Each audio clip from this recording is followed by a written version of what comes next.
용용이의 경제학교실. 안녕하세요. 용용입니다.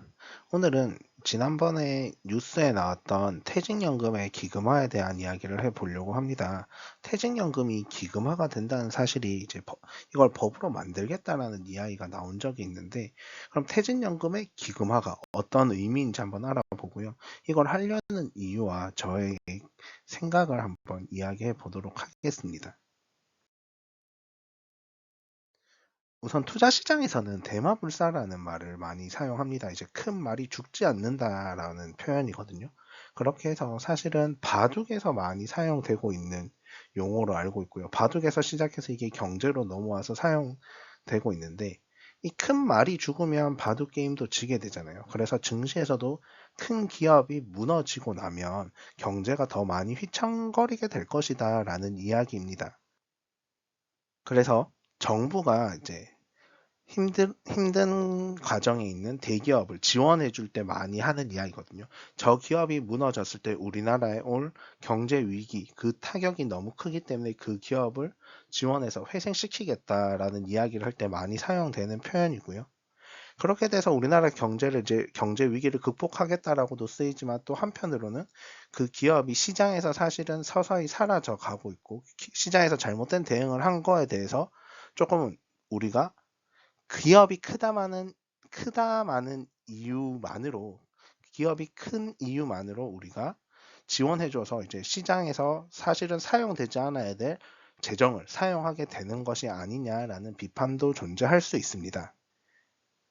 그리고 이게 펀드로 넘어와서 이야기하면요. 펀드는 어쨌든 자금을 운용하잖아요. 자금을 운용하는 과정에서 돈의 규모가 더 커지면 그 단체 힘이 더 강해질 수밖에 없거든요. 그렇게 해서 기업들에게 정부의 입맛에 맞는 투자를 할 것이다 라고 이야기를 할 수도 있습니다. 그래서 보면 이제 아무래도 이제 펀드가 규모가 커지다 보니까 수익률이 개선될 확률이 되게 높아요. 지금은 퇴직연금들이 펀드마다 이렇게 나눠져 있잖아요.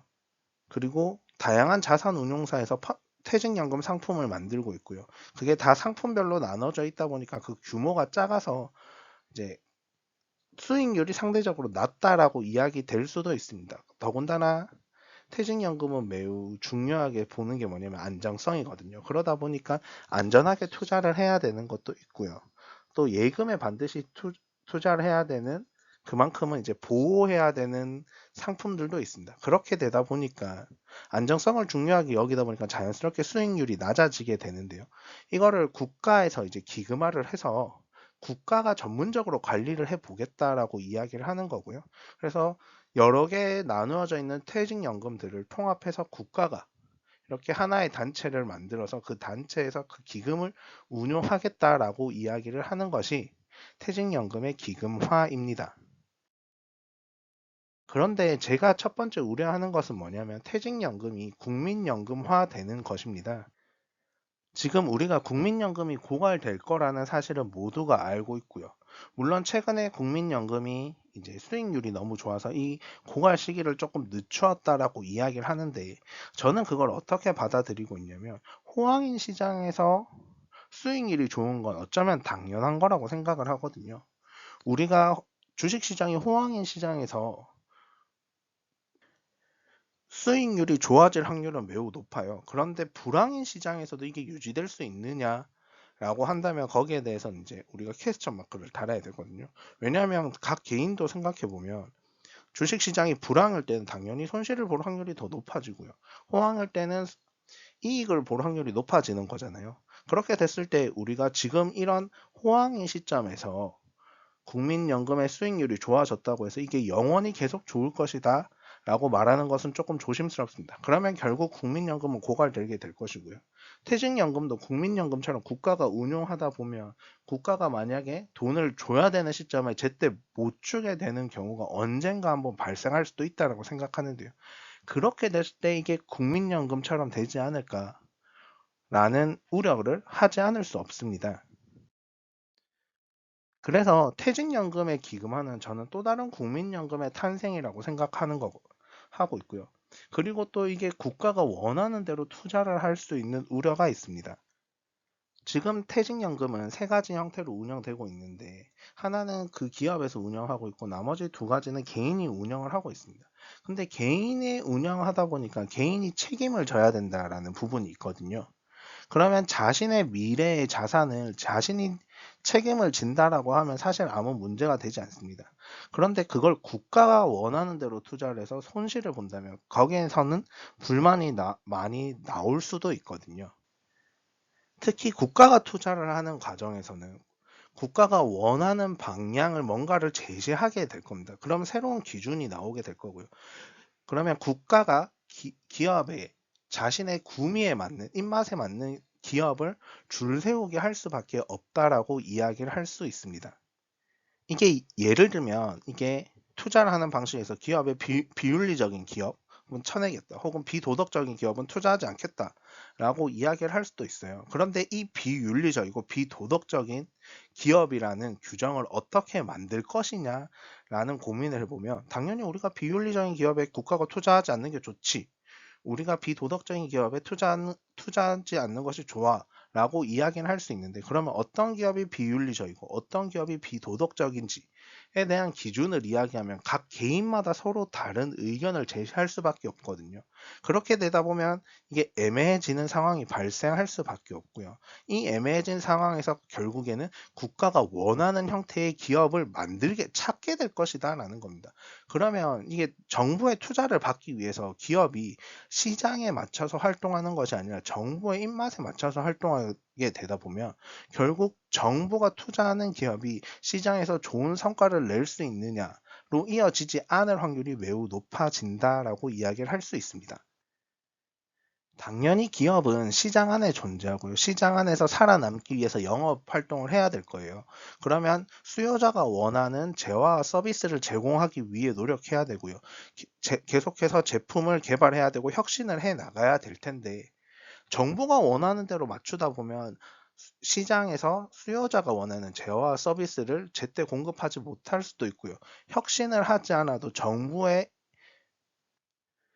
청탁을 잘해서 혹은 정부가 제시하는 그 기준만 잘 따라서 기업이 성장하지 않아도 계속해서 투자를 받을 수 있게 될 수 있다 라고 이야기를 할 수 있습니다. 그래서 그런 우려들이 반드시 저는 존재한다라고 생각하고 있고요. 국민연금이 우리나라에서 지금 가장 큰 투자 조직이라고 이야기를 할 수 있거든요. 그런데 국민연금도 정부의 입맛대로 사용될 가능성이 언제라도 존재해요.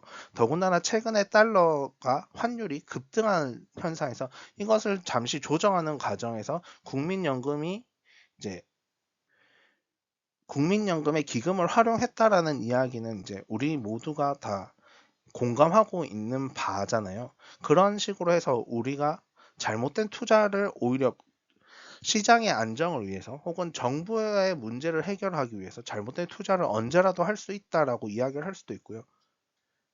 또 투자자가 원하지 않는 방식의 투자가 언제라도 일어날 수 있는 우려가 존재한다라고 이야기할 수 있기 때문에 그 위험은 항상 있다라고 생각을 합니다.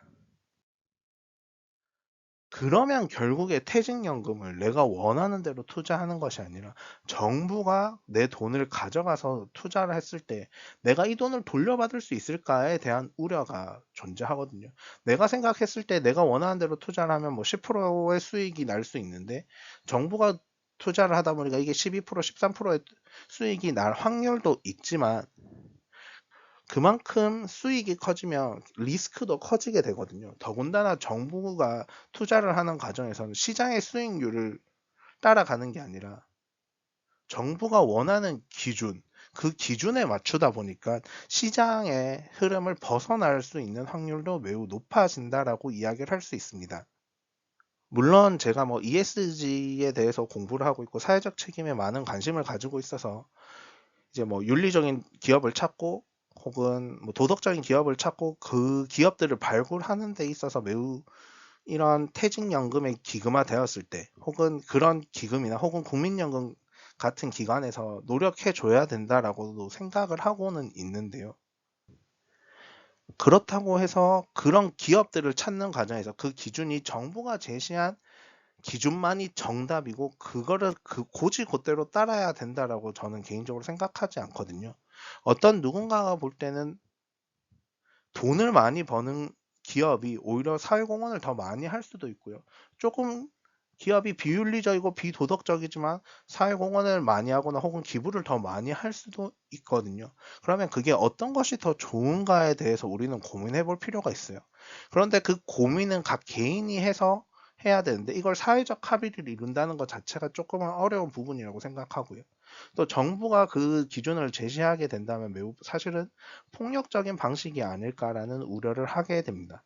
그래서 결국 퇴직연금이 기금화가 된다면 퇴직연금이 지금의 국민연금처럼 변질될 우려가 있을 것 같고요. 그럼 퇴직연금을 돌려받지 못할 우려도 저는 분명 존재할 수 있다라고 생각하거든요. 지금 국민연금을 내고 있지만 국민연금이 고갈돼서 받지 못하게 될 거라는 우려가 있는데 퇴직연금마저도 받지 못하게 된다고 했을 때 우리가 노후를 준비하는 또 다른 자산을 만들어야 된다는 것 자체가 우리의 삶을 더 힘들게 만들지 않을까라는 생각을 해봅니다. 질문 있으시면 댓글로 남겨주시고요. 구독과 좋아요는 필수입니다.